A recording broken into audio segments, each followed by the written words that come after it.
Let's bring in Louisiana Congressman Mike Johnson, a member of the House Judiciary Committee. Some Republicans are publicly and I guess even privately rejoicing that Democrats are pushing this court packing idea. They think it will backfire badly. What's your take? I think it will backfire. I think the American people are widely opposed to this idea because they recognize what it would do. You would politicize permanently the third branch of government. We need an independent judiciary. The founding fathers said and set it up that way. They said why it was so important. You can't have politics governing this. Imagine the chaos that would ensue if these profound constitutional questions are changed with every election cycle. That's what would happen. Each successive president would then add justices according to their own party, and it would go on ad infinitum. We cannot do this. And I love what in Griff's package he included that 1937, everybody, FDR. People forget it was the Democrats who had super majorities in both houses of Congress in that era, and they roundly rejected it because they knew it would be so dangerous. Well, and it's interesting to me that right now you've got an almost divided House of Representatives. The Democrats' lead is razor thin there in the number of seats. And yet, rather than working together with Republicans to try to pass legislation that, you know, the American people would probably like, they seem to have gone entirely the other direction with Congressman Mondaire Jones and others proposing this idea of packing the Supreme Court.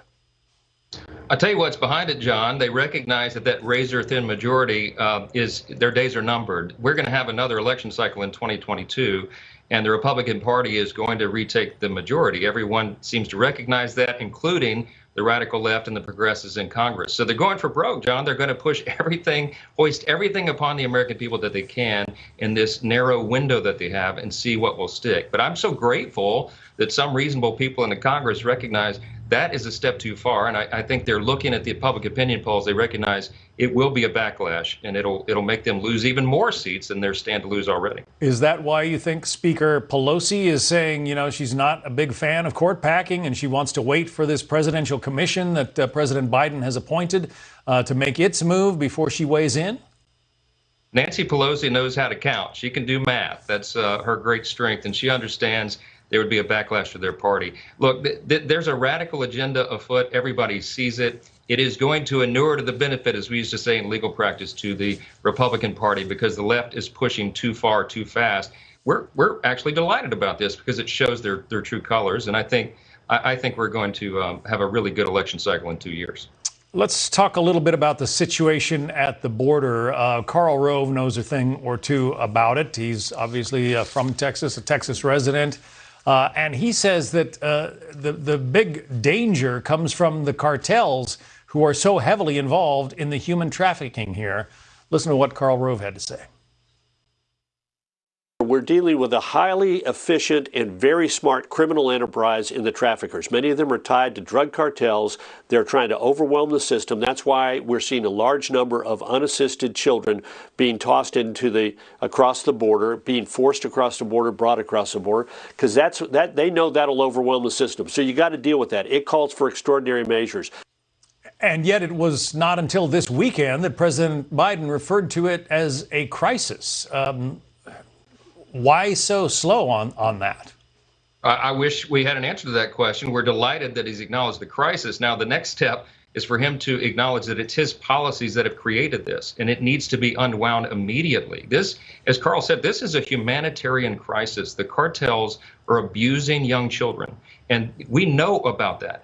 Two of my colleagues from Texas interviewed 14 to 17-year-olds down at the border just last week, and they asked them how much they paid the cartels to get over the border. They said, we didn't pay them anything. We don't have any money.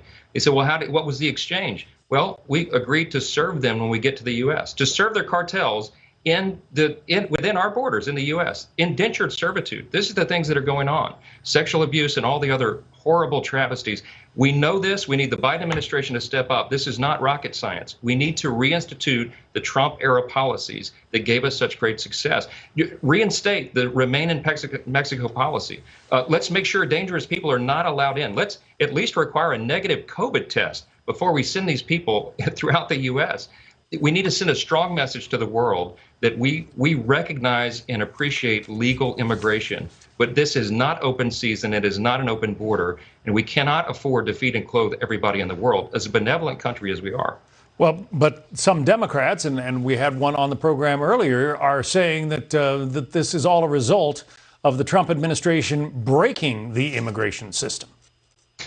That's a joke. Everyone can look and talk to the Customs and Border Patrol agents, the people that actually do these jobs. They will tell you it is the Biden administration's policies, they have told us that have created this crisis. We need to finish the wall. We need to double down on the things that President Trump was pursuing that helped us get a hold of this problem.